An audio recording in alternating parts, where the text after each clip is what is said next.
Folks, it is time to talk about the fake punt blunder that occurred in the Bucs' most recent game versus the Cincinnati Bengals. There has been so much to dive into regarding this play, the aftermath. If you guys don't know, there was a very awkward media versus Giovanni Bernard conversation that occurred after the game. I understand both sides of the argument. I feel like both sides 100% could have handled that situation better. And I believe at the end of the day, it's not a very big deal and it will become water under the bridge. That's just my thoughts and opinions on that. I feel like both sides could have been more professional and will definitely do so in the future. But with that being said, let's go ahead and dive into this punt and talk about what possibly went wrong on this situation. Now, as you can see here, this is the punt. Looks like a pretty standard punt, but as you can see, the 31 here is already pointing to Giovanni Bernard. And the Bengals special teams coordinator, I believe, had talked about how something was kind of fishy in that situation and that Bernard was not lined up in his usual spot on special teams. So that was an interesting thing to note. 31 was essentially already on it in terms of just pointing out, hey, that's weird. Take a look at Giovanni Bernard.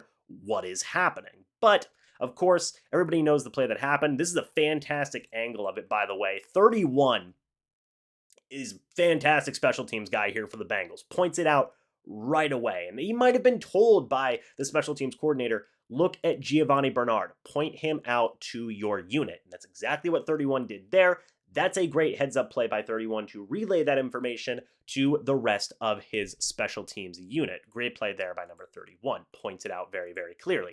And Zach Schreiner looks back at Giovanni Bernard as well, which is probably not a great indication in terms of telegraphing what's going to be happening on this play. So it looks like this thing might be doomed from the start. But Schreiner, he looks back, he checks that Giovanni Bernard is there. I'll show you guys what I'm talking about right now. So as we can see, the blunder happens here.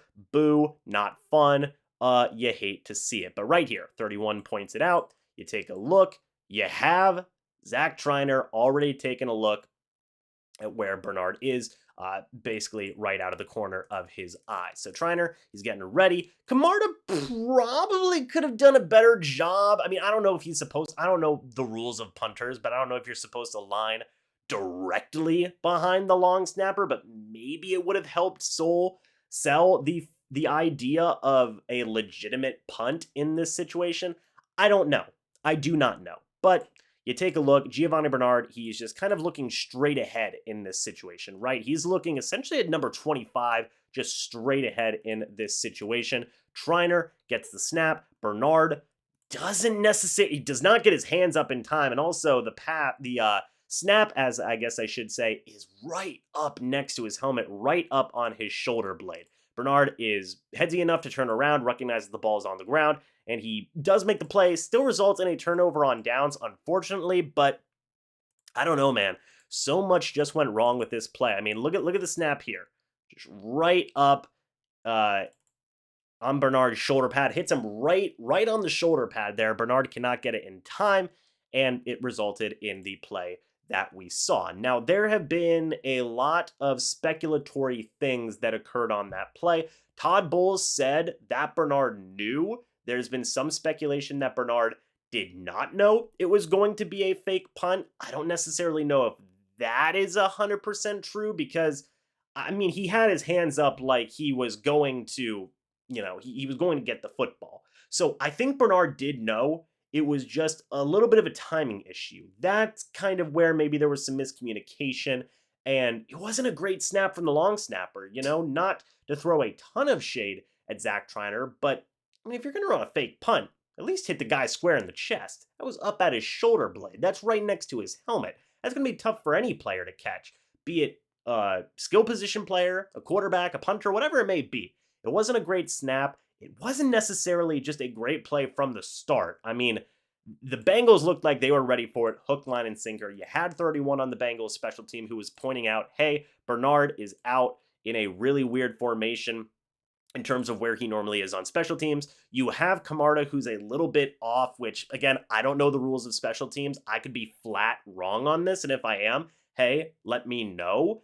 But I feel like Camarda being a little bit off center from the long snapper is a little bit of a tell as well. Also, with Triner looking back in that situation, I get it. He's trying to gauge how to snap the football, but that can also possibly telegraph what is happening regarding the snapping of the football and the possible fake of a punt. And Bernard looking straight ahead. Obviously, Bernard, he can't sit there like he's ready to necessarily get the football because that's going to telegraph it more than anything. But Bernard just had a little bit of a timing situation. He did hike it, but as soon as he hiked it, he just wasn't ready to receive the snap. In my opinion, I feel like the snap was too high as well. So I don't know, folks. That's kind of my thoughts and opinions on the fake punt blunder that occurred. It just wasn't executed well. Yes, Bernard could have gotten his hands up just a tad quicker. The snap, though, certainly could have been better. And maybe the Bucs just, couldn't have telegraphed it as much. I mean, it looked very clearly that 31 on the Bengals had it snuffed out, and there was just certain cues, at least in my opinion, looking at it in slow motion here on film, that possibly could have given away that it was pretty much 100% going to be a fake punt as well. So it is what it is, man. Just a poorly executed play. I don't know if I would necessarily put 100% of the blame on Bernard, though, man. I really don't. I think there's a lot of blame to go around for a lot of different factors on this play as to why it failed. Um, and that's just something to consider whenever you look at a play like this. I would not 100% put this on Giovanni Bernard. Could he have maybe done something a little bit better? Maybe he could have gotten his hands up quicker, but it wasn't the best snap in the world. And it basically looked like this punt was doomed from the start. But let me know your guys' thoughts and opinions. I would love to hear them.